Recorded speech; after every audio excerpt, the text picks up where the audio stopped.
Rewatch, film review. What did we see in the 49ers' second preseason game? Of course, the quarterback, Sam versus Trey, but the shakeup in the defensive backfield, a new nickel cornerback, and what about the newest 49er, Javon Hargrave? All that and more coming up on today's Locked On 49ers. You are Locked On 49ers, your daily San Francisco 49ers podcast, part of the Locked On Podcast Network, your team every day.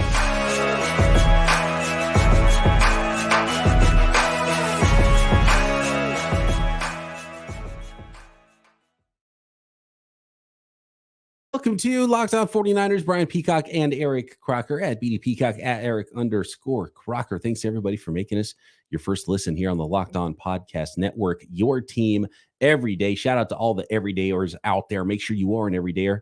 Subscribe up on YouTube and everywhere you get your podcast.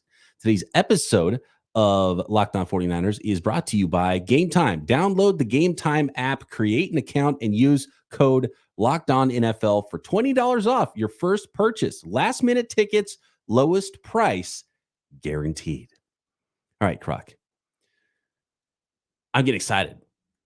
Speaking of tickets and watching football games, getting excited. We're getting close. One more tune-up, one more preseason game, and then the real thing happens. So we went back and watched a little bit more of this preseason week number 2 game, and I want to start with your specialty, the defensive backs out there. And my first question for you is, Deommodore Lenoir in the nickel, is that a demotion? Does Deommodore Lenoir having more positional flexibility hurt him? So now he's playing 70% of the snaps instead of 100% of the snaps if he's fully moved from outside cornerback to nickel corner? You know, the interesting with guys that can do both, right? I mean, because he legit started most of your games last year on the outside playing cornerback. He started this offseason, really played the entire offseason on the outside. I don't even think I saw him at practice have any reps in the nickel spot. You get into week 1 of the preseason, he's not out there. He's a vet. He sits. Week 2, he's in the nickel. So my thing is, and I was wondering this when I watched Isiah Oliver against the Raiders. Why is he out there and not sitting with the rest of the starters? Maybe because he's not your starter. Maybe, you know, this was something that we didn't see coming, but hey, Deommodore Lenoir, we're going to move him inside. Now, the interesting thing here, there have been several defensive backs who play on the outside and base and then move into the slot. Most notably, probably Chris Harris Jr., who was a Pro Bowl, all-pro cornerback. He was a guy who, in base situations, he's on the outside. All right. Nickel situations, he slides inside, and then they had whoever their reserve corner was would come in and play on the outside there. I'm curious if the 49ers go that route. They did not in the preseason game. In the preseason game, he was in the nickel, and on the outside, it was Ambry Thomas, and they stuck with that. So get your best guys on the field. And right now, on the outside, Lenoir is likely your second best corner, and he should be out there in base situations, and then just slide him inside. So you talked about demotion. If he is just a nickel, there's definitely a demotion when it comes to the pay between the outside guys and guys that only play inside the nickel. And at practice, we didn't see him in the nickel either. Remember, we were talking about number 2. We are like, man, he looks a lot faster wearing number 2. He was out there at outside corner in practice. So this seems like a scramble for the 49ers and not something they were planning at all. Right. And, you know, I'm curious to see who else gets a shot there. We've seen some guys kind of play there in the nickel spot. Samuel Womack, he's the guy that has kind of moved around and played both. Womack, people forget this. He started the season last year in the nickel spot. First 2 games. I think it was week 3, they came out, and it was Deommodore Lenoir in the nickel. And then he started until Emmanuel Mosley went down with an injury, which I haven't checked on Emmanuel Mosley. How's he doing for the Lions if he's out there? But Mosley was outside, and then he got hurt. Then they moved Lenoir outside full time and then played Jimmy Ward in the slot, which that made sense because that was part of Jimmy Ward's versatility. There's being a guy who can definitely hold it down in the nickel spot, even though I don't think he necessarily cared to play there, at least at first, and eventually he embraced it.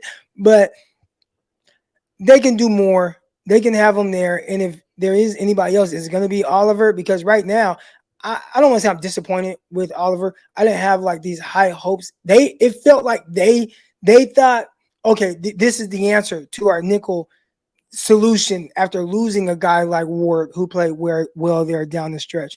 But I don't know. They could be scrambling, like you said. Did you hear the comments from Ambry Thomas saying that mentally he wasn't with it last year and that he thought since the way that his rookie season ended, he was kind of going to get given that starting spot on the outside, and he came in with a different mindset this year, and that might be why we've seen his play go up and down, and now that he's playing at a higher level. And what did you see from Ambry Thomas in the first 2 preseason games, Croc? Well, he had a nice pass breakup. I think he was doing some things well. He got beat on the double move. Now listen, and I know I defend defensive backs a lot, y'all, but double moves are the most difficult thing to guard when you're playing from off coverage. And when he got beat on the double move, there's just a few seconds before halftime. They have no timeouts left. He probably shouldn't have bit on it. Like, push the ball in front of you, come down, make the tackle. Like, that's ideally what you want to do. Don't bite on the double move to where there's a guy that has, 5-yard separation on you now. And then eventually, I want to say it was Jair Brown, made the tackle that really kind of saved the 49ers defense from giving up points there. But that can't happen. And that's kind of a mental breakdown. You have to be more aware of the situation. You and I, before we came on here, we were talking about Trey Lance. And, JT O'Sullivan kind of got into him pretty good on one of those, like, stick routes, right? And I was just like, there's a chance. I mean, it sounds crazy, but he's seeing a lot of things for the first time. And it's not JT O'Sullivan. JT is telling you just how he would coach his guys up, all right? But when you're seeing things or getting in situations for the first time, you don't know how you're going to react. I think it's more so what you learn from it. And if I am Ambry Thomas, hopefully somebody told him, dude, let them catch that stick route. Just rally down, make the tackle, and we get up out of here. You cannot get beat on a double move when time is about to run out in the half. Like, that is how JT was saying, right? Like, you find yourself out the league doing things like that. I would say the same thing about Ambry Thomas. So does he learn from that mistake? Does he have a chance to kind of redeem himself? Outside of that, I thought he's been playing pretty well. And we're going to talk more about JT O'Sullivan's breakdown of Trey Lance, what we saw from Trey Lance, watching back again after you settle down and kind of go through the film a little bit, and a poll that I put up on Twitter about what fans think, who fans think that 49ers are going to choose, who Kyle Shanahan will choose as QB2, QB3 for the 49ers. Some interesting results a little bit later in the pod. So Coach Crocker, it sounds like you would recommend that the 49ers do the thing the Niners did back in the Carlos Rogers days, with Culver coming in and Rogers going into the slot. So Demo starts outside across from Charvarius Ward. Those are the 2 starting outside corners in base. When you go to nickel, Demo's inside. Ambry Thomas is your next best outside corner. You agree? Yeah. Okay. I agree. You don't think there's any other as of now, as of what you've seen? Do you think Oliver's just been bad in the nickel? Like, did you watch him and go, oh gosh, this guy's not as good as we thought he was supposed to be? I would have to go back and specifically watch him. I mean, I've noticed some things. Listen, you and I thought it was interesting just in general with him being in the nickel, right? And I know he played well for Atlanta, and I'm just like, his profile isn't quite that of a nickel defender. So the fact that he's giving up these catches and is not necessarily going his way, which that's the NFL. People think that a lot of these guys, it's like, oh, these are 3rd and 4th stringers, like they're future plumbers, or, they always kind of throw those things out there. And I'm like, look, or podcasters, right? They're future Eric Crockers. There is not a lot of separation between most of these, like some of these guys that are starting and like your practice squad guys. Now, every once in a while, there is the exception. We saw the Brian Allen guy a few years back. We don't want to relive those moments.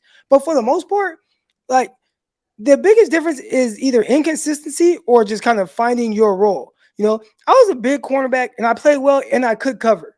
Like, nobody will ever tell you, like, oh, Croc couldn't cover. He couldn't do this. That's not his issue. I sucked at special teams. Like, that was the difference. That's what separated me from making the Jets 53-man roster, as opposed to a guy like Darren Walls or a guy like Ellis Langston, who maybe had a little bit more versatility. But if you just watched us and was like, hey, let's see these guys do one-on-ones, you probably be like, well, yeah, this big corner number 41 looks like he's the best guy out there. That doesn't matter because that's not the NFL. Like, the separation as far as talent goes isn't as much as people think. So when you see some of these guys and there's some like, okay, you're flipping from a great moment to a bad moment can happen like this on any given play. it's just the great ones and the guys that play for a long time is because they found a role and they're very consistent in that role and they figured that out. And it's like, I do this and I do this well, and I'm gonna do this better than the guy behind me that's still trying to figure out who he is or have those same type of opportunities. All right, I got one more question for you on the 49ers secondary, and I want to talk about the newest 49er, Javon Hargrave, inside. What did he look like in his debut for the 49ers? And, of course, Sam versus Trey next. Today's episode of Locked On 49ers is brought to you by our newest sponsor, Gametime. Buying tickets to your favorite events shouldn't be a stressful thing, right? It should be fun, exciting. You're going to an event, sports, music, comedy, theater, whatever it is near you, Gametime gets you there fast and easy. It is the fastest and easiest way to buy tickets for all of your favorite events, including those sporting events. I used Gametime to go to a Giants game. It was like perfect. Giants baseball games, like last minute. I'm going to Giants game, right? Let's go. Open up the Gametime app. It is the place to go to get your tickets. I get asked that all the time too, and that answer is Gametime. Download the Gametime app and forget planning months in advance if you don't want to. Gametime has deals on tickets right up to the day and the moments before the event. Get exclusive flash deals as well on tickets for football, basketball, baseball, concerts, comedy, theater, and more. You name it, you can find those tickets at Gametime with the Gametime guarantee, which means you'll always get the best price. Snag the tickets without the stress with Gametime. Download the Gametime app, create an account, and use code LOCKEDONNFL for $20 off your first purchase. Terms apply. Again, create an account and redeem code LOCKEDONNFL for $20 off. Download Gametime today. Last minute tickets, lowest price guaranteed. Okay. Do you think, one more question here about the 49ers secondary, because we're trying to figure out the numbers and who's going to make the roster and who's going to actually be there for the 49ers. And some things are still to be determined here in the final preseason game this week. If Isiah Oliver's not your starting nickel, like where does he play? Where does he fit on your roster? One of the things we talked about was like, man, Isiah Oliver going to nickel is weird because if you're 200 pounds and you can play nickel and you move inside, shouldn't you be a safety at some point in the NFL? So maybe we'll see him start play some other positions. We've seen Hartsfield kind of move around and play some positions. By the way, is Steve Wilks 0 for 2 in Oliver and Hartsfield, his guys he brought in for the 49ers this offseason? Because why haven't they been like, you know what, let's reach out to Eric Crocker and have him evaluate the defensive backs, and we'll bring in the guys that he thinks will fit. Yes. Why has no team done that yet? I don't know, man. Our consulting services are available for any team that wants them, man. And I think some teams could benefit from that knowledge. Locked On Consulting? Let's go. Let's do it, man. Because Womack needs to get some reps inside just to have versatility. We talked about this last week with the offensive lineman, like Il Manning playing left tackle. Let's see him at guard a little bit too. Let's see Poe on both sides. And we saw that this week, Poe going from left side to right side in the first two preseason games. Because if you're going to be a reserve, you got to have some flexibility. So to me, you need multiple players that can play multiple spots. So I would like to see Womack back inside again, and maybe it'll be like we thought last year with Womack and Demo inside. Who knows? But if Oliver's not your first team nickel corner, is there even a place for him on the roster? I think that's the big question. And right now, it feels like the way they brought him in is like you're just a nickel, even though he obviously came into the NFL as somebody that plays outside. How do they view him? I think for them, it feels like maybe they have their outside guys and, hey, your biggest value for us and why we're signing you is to solely play nickel. And if you can't do that, then maybe we don't need to pay you whatever we have remaining on your contract. Right. Yeah, that's an interesting one. And I would have to look at what the guarantees are. But if there's not a lot of guarantees on that roster or on that contract for Isiah Oliver, I think the writing might be on the wall. A surprising cut, one of the most surprising cuts potentially for the 49ers, unless he shows out playing outside or playing inside in this final preseason game. We'll see what happens there. The starters weren't on the field a lot, man, but it was really fun watching Javon Hargrave in his first action with the 49ers. We saw him a little bit in training camp, and we've seen some photos of him and just how wide he is and how low to the ground he is. Like, that's what a defensive tackle is built like, right? And then the first couple snaps, like, okay, let's see something, Javon Hargrave. And then boom, you see this move, and he's got this ability to string together moves and move fluidly for how big he is. Because you see him as like, well, that's a nose tackle, right? He looks like he's 320 pounds. And he's listed at 305. I don't know how big he is because he's not that tall, but he's so thick-hipped and so wide in the base. but to see his explosiveness with his size and how stout he is was pretty fun to watch. There was 2 plays. There was the pass rush he made, was just such a quick move with power and explosiveness to push up the field. And then when I don't know if it was Wilson or the backup at this point, it must have been Wilson, right? Because the ones were in the game. Took off and scrambled up the middle, and Hargrave went back and chased him and caught him. Yeah. In that short area, that movement for a big man is like, okay, we're onto something. That's special ability right there.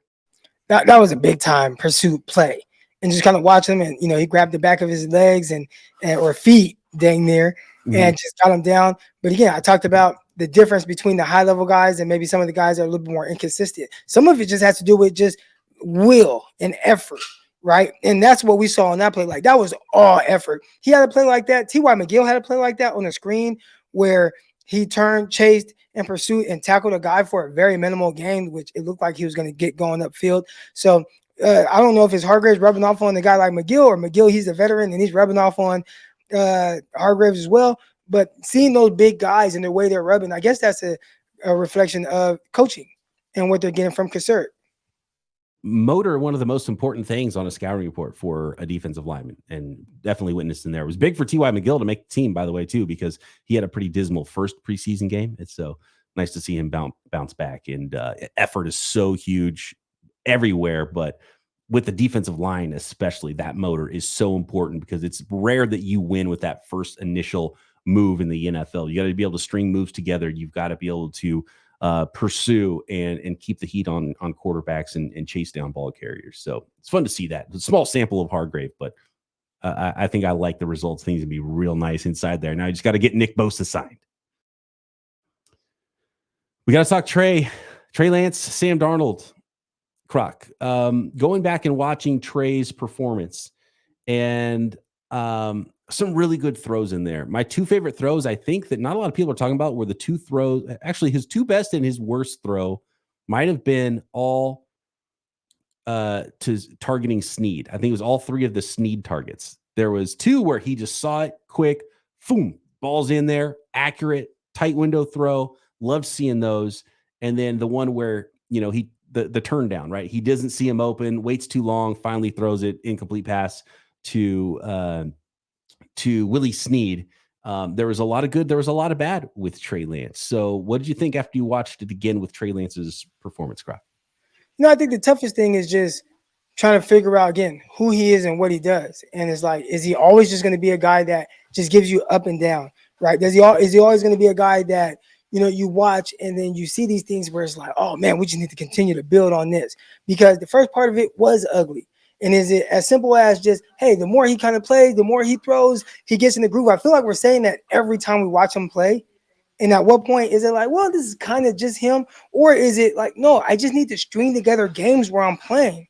And the more you see me do those things, then I won't turn down these throws, because I've made this throw several times, which, I mean, we've seen him do it in practice, but, being comfortable enough with the pass protection to do it live in the game. Some of the throws when he ended up completing 6 straight passes, like, I didn't think that they were like, oh, these are just gimme throws or simple throws. There were some tight window throws. There were some great timing throws. So is it solely about him just being able to see it, play in rhythm, and then everything else ties together? Like, those are the things that probably really kind of drive Kyle Shanahan crazy, because I see one play where you do it right, and I'm like, wow, this is beautiful. This is why we drafted you.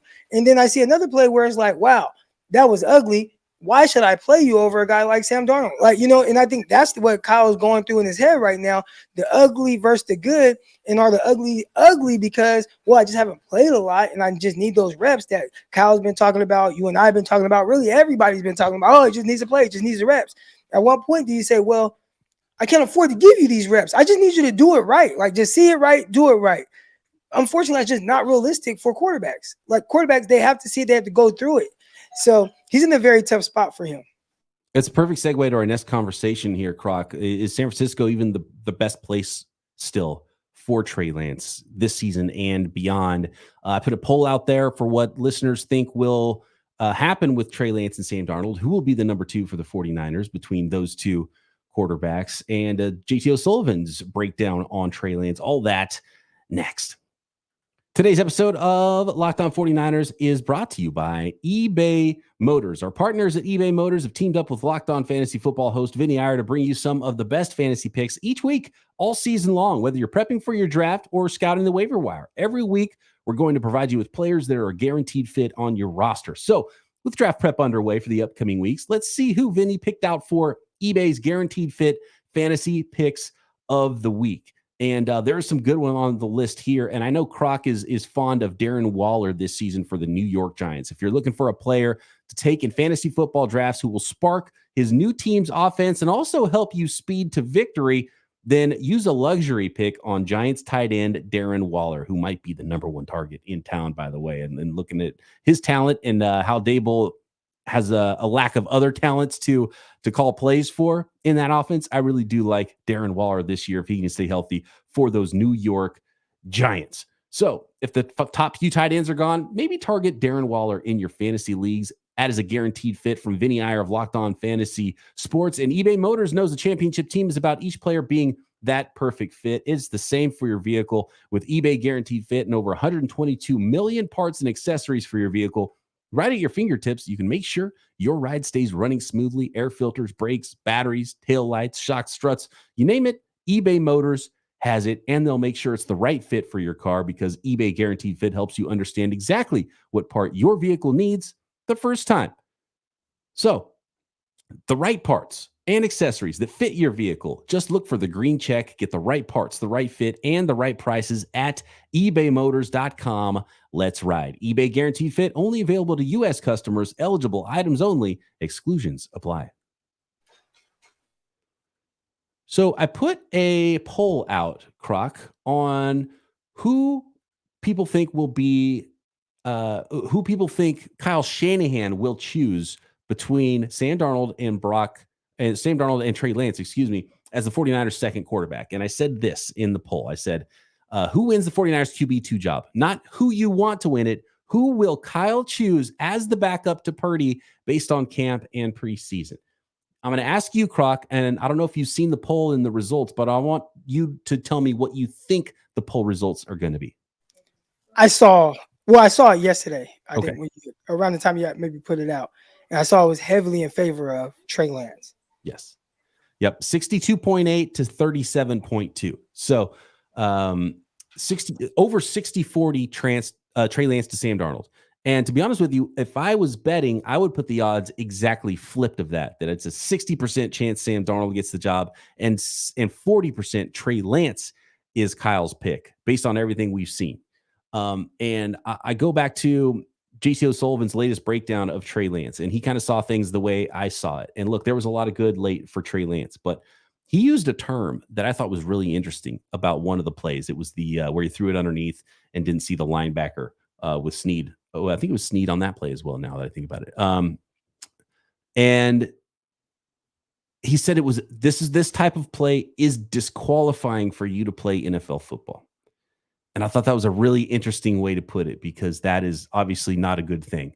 And I think that's where Kyle is with his decisions. And we just talked about it a little bit, Croc. And clearly the evidence is there that Trey Lance needs more reps. But if you're choosing your guy right now, as good as Trey Lance could be, he's not there yet. And you might not be in the right situation to give him those reps to get to where he could be. So you choose the more consistent guy. And I think even Trey Lance fans that want him to win the job over Sam Darnold would have to admit that in the preseason games, Sam Darnold has been more consistent than Trey Lance. I think what Trey Lance needs is a clean game, and he hasn't had that. Even when you look at Sam Darnold so far, right? And this is if you remove all your biasness and all that. You also have to remove the thoughts of Sam Darnold on New York and Carolina. He's not on those teams. He's in a different situation, different coaching, and different offense, right? So just what you've seen from him so far with the 49ers. Now, we didn't go to every practice. I didn't go to every practice, but I went to enough to see that I didn't feel like there was ever a drastic drop-off from Sam Darnold. I didn't see like these drastically like ugly throws. And with Trey so far, and also with Sam Darnold, I haven't seen those throws in the game either. Like I haven't seen a throw where it's just like, eesh. Dang, Sam. All I've seen is, oh, that was a good throw. Oh, man, hit Ronnie Bell down the field. Oh, man, good out route, timing, rhythm, look fluid. Oh, man, made a play with his legs. Oh, man, you threw a ball to Jack Coletto, who's wide open in the flats. He scores a touchdown, but you didn't miss it, right? Like, there's this level of, if I had to guess, for Kyle, comfort in Sam Darnold. I would do a poll asking the fans this, and maybe they answer honestly, maybe they don't. When Sam Darnold drops back to throw, from what you've seen with the 49ers, do you feel more confident that he's going to execute the throw, or do you feel more confident that Trey Lance is? And I feel like there is a lot of upside. I believe in Trey Lance, and I believe that he will get there. But if I'm Kyle Shanahan right now, he's not going off of the belief system. He's going to be going off of, what do I know Sam Darnold is going to do playing and play out? And so far, with the 49ers, I'm not talking about with the Panthers. I'm not talking about with the New York Jets. And there was a lot of ugly there. I'm just talking about with the 49ers. So far, I think he feels like he knows more about, hey, Sam Darnold, he's just going to see it. He sees the field better, which he should, right? I mean, we're talking about a guy, 55 career starts, comparing him to a guy that has like 4 starts and barely even played that, right? Like, so the things that we're talking about, those things should be the case. The issue is, for one guy, you've invested a lot in him and you want him to be more where Sam Darnold is, but you haven't had the opportunity to get him those type of reps. He snapped his ankle. Like, that's nobody's fault. But maybe, I guess, the guy that maybe called the play or a guy that missed a block. But ultimately, when you're identifying like these guys and where they're at, Sam Darnold is just ahead of where Trey is. And he should be, just based off of experience. He should be. But it's just unfortunate for Trey. And right now, I think every time he drops back to throw, we see that until late in the last game. So can he put together like that fourth quarter or that second half of the fourth quarter where it was just like he's seeing it, he's letting it rip, he's accurate, he's moving the ball, he's consistent, 3 straight scoring drives, right? Can we continue to see that version of him? And if so, then we're not only having no debate about him being able to play over Sam Darnold, he'd be playing over Brock Purdy too. But unfortunately, that's not the version of the Trey that we see all the time. So he has a big opportunity in the week 3 of the preseason game to just go out there, and people say let it rip. I think he might have been letting it rip a little too much when he almost threw like an interception, but just like be that guy that we saw late. If you're that guy, then can't nobody touch you and you're good. Unfortunately, it's really like the highs and lows are probably a little bit too much for Kyle. So I would assume that, like you, it's more 60-40 in favor of Sam Darnold. I know a lot of people don't want to hear that. And one more opportunity for Trey in the preseason to show everybody that because you can't inject 50 starts of experience into Trey Lance, right? When Trey Lance has as many starts as Sam Darnold, will he be better than Sam Darnold was over the course of those starts? I think he will be, because there was a lot of bad with Sam Darnold, right? Turn the ball over almost twice a game. 90 turnovers in 55 games, I think it is. And I think it's 55 exact interceptions and then a bunch of fumbles as well, which is, on top of the interceptions that Sam Darnold has thrown his career. Once the games start, and if Brock Purdy gets hurt and Trey's traded away, will Sam Darnold start throwing interceptions and turn the ball over for the 49ers? I don't know, because that's what he's done in his career. It probably wouldn't shock me if he started doing that. He just hasn't done it yet, and we haven't seen that. And if you take the turnovers away from Sam Darnold, he turns into a much better quarterback. And so we've seen the non-turnover version so far of Sam Darnold. Now, the 2 turnovers, they went off of Bill's hands. Exactly. He's not the reason for the turnovers, and he is a reason. Even go back and watch his last game with the Panthers. He had a really bad turnover in that game. I mean, that's his last real game, his last regular season game. And then so Trey has an opportunity to show us, okay, he needs more reps, but he only needs a few more reps. He doesn't need 50 more starts to be there and be that guy. He only needs a few, and maybe he's getting them right now. And so I think you nailed it, seeing him start faster and not start slow and have a consistent game where he looks like he looked at the end of the last game and doesn't show any of the stuff where he looked at the beginning of last game or looked like at all for most of the preseason game number 1. If he has that sort of a game in week 3, I think it could be the opportunity, maybe the last opportunity for Trey Lance to be a guy that the 49ers want to hang around and continue to develop. If not, it might be up to another team to develop Trey Lance. Because, look, this is why I asked the question, is the 49ers the best place for Trey Lance's future? Because on one hand, if you're the number 2 quarterback and you're Trey Lance, you're one play away from being a starter, which is just as close as you're going to be on any other football team. And you already know the offense, and it's a better team, and you could really do a lot of great things if you played a full season. I think Trey would look pretty good eventually, but we just don't know, right, what Trey's going to look like for a full season as a starter, and we didn't get to see those growing pains last year for the full season. But if you're the number 3 quarterback, you're not one play away anymore, and you're not going to be getting first or second team reps, right? You don't get much playing time in practice to get better, so you're not getting those reps that you need. So that, to me, is a huge one for Trey Lance and the 49ers. If Lance is going to be the 3, he's better off somewhere else. If he's going to be the 2, I think the 49ers is the best place for Trey Lance. There's no better place for him than being with the 49ers if he is Brock Purdy's backup this season. Unfortunately for him, I think he needs to be somebody's 1. Like, he just needs to play. Like, that needed to happen before the draft, right? Because he can't go win somebody's number 1 job without playing for him in the preseason. He would have to need someone to fall on their face and be terrible or just get hurt, which would be he's just as close with the 49ers as he would be with any other team at this point now for this year. But someone who believes in him and developed him into the future, maybe that helps him somewhere else. But as far as being a number 2, Niners is the best place for him now because he doesn't have the opportunity to compete for a number 1 job anywhere anymore because that needed to happen sooner. So, but if you're going to be the number 3 at the 49ers, I think you are better off going somewhere else and having a better opportunity of working your way in and proving you're the guy for somebody else and getting a fresh start. I think some of it too, what we're seeing is just him being a little tight, right? Where like he knows like he's getting crushed. Everybody knows that. Like he's getting crushed in the media. I think a lot of it, I'm like, wow, like why y'all say like talk about this kid the way that y'all do it? It almost feels like personal, like to the extent that they're going. But does he feel that pressure? And because of that, is it like, man, I can't let it rip the way I want because in the back of my head, it's like, I don't want to mess up. You know, I don't want to mess up. I don't want to miss this throw. As opposed to somebody like let's say Brock Purdy. But Brock Purdy, even when Brock Purdy was QB3 last year, hey, care. I'm just going to let it rip and I'm good. Let's go. Right? Don't have that same type of pressure on you. I'd say Brock Purdy right now.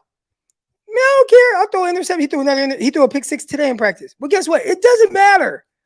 Right? Like, it doesn't matter. So, Trey, unfortunately, every single throw, he goes out there and is like, I'm being judged on this, like, harshly. I think with him, maybe some of the things that he's passing up at times, he's thinking about that. But late in the game, it felt like he was like, listen, I done threw a tipped interception to this offensive lineman. I didn't pull the trigger on this deep crossing route. You know what? I'm just going to go let it rip. And then it looked great. Yep. Can he do that for his entire outing? And I think that's what Kyle Shanahan wants to see. Might only have one more opportunity to do that as a San Francisco 49er. It's going to be a really interesting few weeks. Trey Lance, Nick Bosa, when will that be signed? And how much of the ones do we see in preseason week number 3? Thanks, everybody, for making Locked On 49ers your first listen every day here on the Locked On Podcast Network. Eric and I back, as we always are, tomorrow, right here, Locked On 49ers. Subscribe to this video.